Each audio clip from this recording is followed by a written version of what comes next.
Hello boys and girls, welcome back to the 30-day art challenge with Mrs. O. For today's challenge, I'm going to work on drawing a portrait of a family member. You'll need some type of paper or surface on which to draw, tools for drawing. You'll need some types of pencils, markers, crayons, pens, whatever you have at home that's available to you. Remember, you can always use the sketchbook app on your iPad as well. And finally, you'll need a model.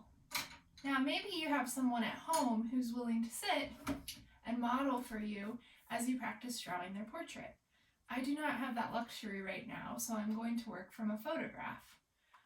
Make sure you locate a picture that intrigues you, something that you'll want to spend some time working on, because a portrait can often take a long time to create. Faces can be quite challenging, so you want to make sure that you have interest in whatever it is you're practicing drawing. So here's the portrait I'm going to work from. It's a portrait of my mother when she was younger. Now, when I'm all done with this, boys and girls, and you may find the same thing, if you've done quite a nice job with your portrait drawing, it might be a nice gift for the person you've drawn the portrait of. With Mother's Day and Father's Day quickly approaching, and birthdays as well, and other holidays, it might be a nice idea to give the portrait drawing as a gift. So we'll see how it goes. Let's get started. You'll need to position the portrait or the person somewhere so that you can easily look from your paper up to the person or the subject matter. So I'm going to set this roll of paper towels up behind the portrait.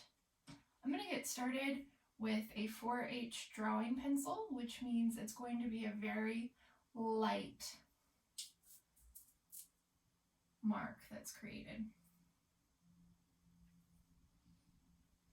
Oftentimes, boys and girls, when you're going to draw a portrait, I find that it works well to start with the overall shape of the face, the oval shape, and also looking at where that's located on the picture so that you can determine what type of composition you want to create. So I notice that it's not all the way at the top of the paper where the head starts. And there's also a nice little gap between the bottom of the chin and the bottom. Oops, and it's gonna fall over. Okay. So position, I'm creating guidelines right now to show myself where I need to position everything.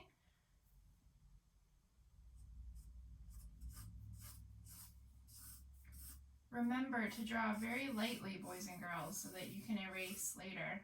I also forgot to mention, if you're using a pencil, you'll want to have some type of eraser available to you.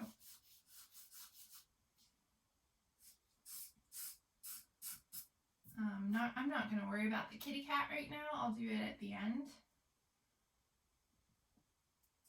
Just kind of mark where it's going to go though.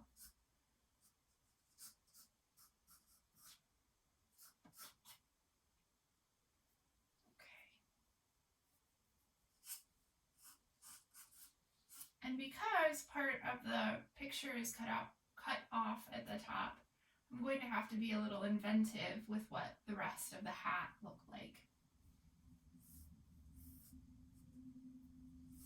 Okay.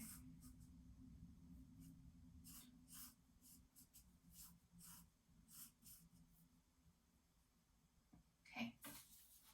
I now have a very basic guideline that shows me where about everything should go.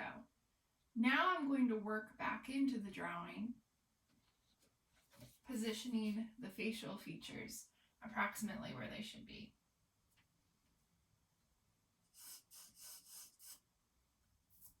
Okay, now that I have added in the facial features about where they go, and they're not perfect yet by any means, I'm going to start to add in more of the details in the clothing, and also, after I'm done with that, I will go ahead and add in where the kitty cat is, and then I'll start working on adding value to the drawing, meaning I'll work back in with my value scale, adding darks, shadows, working my way down to the highlights and everything in between.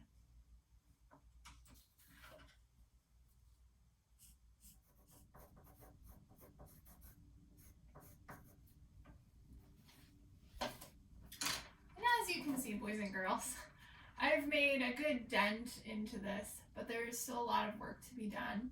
And at some point, when I have a little bit more time, I'm going to come back to this with fresh eyes, look it over, see where I need to continue adding value, see if there's anything I need to fine tune, and continue on with this drawing. I hope that you've had fun with this challenge, boys and girls.